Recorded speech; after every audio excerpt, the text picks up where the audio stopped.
See this character? How about this one? And this one? And finally this one. All of them have one thing in common. They are what we call waifus, and these are my most favorite character in the hit gacha game Arknights. But what if I tell you that one of these characters didn't get the same treatment as the others? Shocking, isn't it? For God's sake, Hypergriff, this is not how you treat a war veteran. Frostleaf is a sad character, and in turn also makes me sad, because she literally has no good use case scenario in the game. Frostleaf fall on the 4 stars bracket under the Lord Guard archetype, a type of melee units that have extra long arm to people from afar.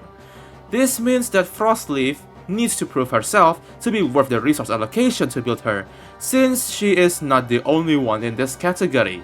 There's Midnight at 3 star, Aren and Luo Xiaohei as 4 stars, Ayer Scarp and Laplan as 5 stars, and Thorns Chibai and Silver Ash as 6 stars. This is where things get sad, because Frostleaf is unable to hold her ground even against Midnight, a 3 star. There are 3 main pillars why Frostleaf is relegated as the saddest Arknights operator to exist: damage type, E2, and her skills, which basically means just about everything from her is a problem.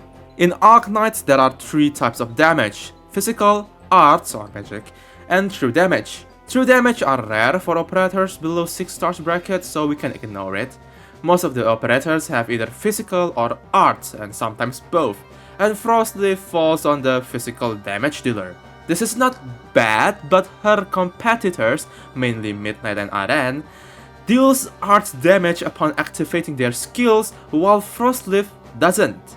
Being able to deal arts damage already proves that Midnight and Aren provides better coverage and utilities than Frostleaf.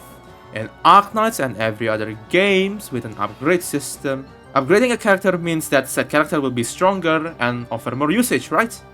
Apparently not for Frostleaf. I don't know what the people in Hypergriff were smoking when they were creating this character, but it is so horrendous. Upon upgrading her into E2, she gained a little bit of range while sacrificing her attack speed. She lost a bit of her ASPD for a slightly longer range no one ever needs. This is very bad for Frostleaf, due to both of her skills relies on her attacking speed to activate the skills. Her E2 upgrade actively hinders Frostleaf to dish out what little damage she has, being a pure physical damage dealer and not having arts damage upon skill activation. Speaking of skills, her skills are not great either.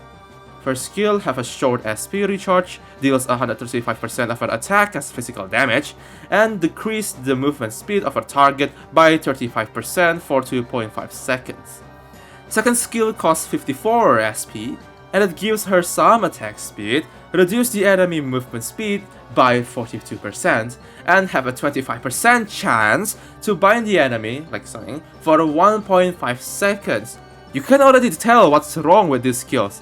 First skill problem: physical damage. Too low of a damage to be reliable. Slow effect can be useful, but other operators like Ethan does that better and for much longer. Second skill problem: long charge time. Physical damage with no boost like the first skill. Slow effect can be useful, but again, you may as well use a dedicated slower like Podenko or Ethan that also deals art damage. RNG bind with low chance, unlike Ethan's pseudo consistency. How about her modules? Currently, EN doesn't have her module, but please, I don't want her models to arrive anyway. It's like Santa giving Frostleaf a present and it's a participation trophy. Truth to be told, I want Frostleaf to work so badly. Not as a game-breaking character, but as an operator that can provide some utility that can surpass Midnight as she should be and go toe-to-toe with Aren.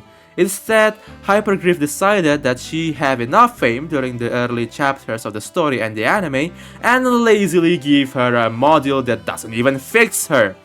In the anime and story, Frostleaf is a complete badass that is willing to sacrifice herself against Frostnova. In the game, however, she is the unlockable boss character, nerfed and neutered.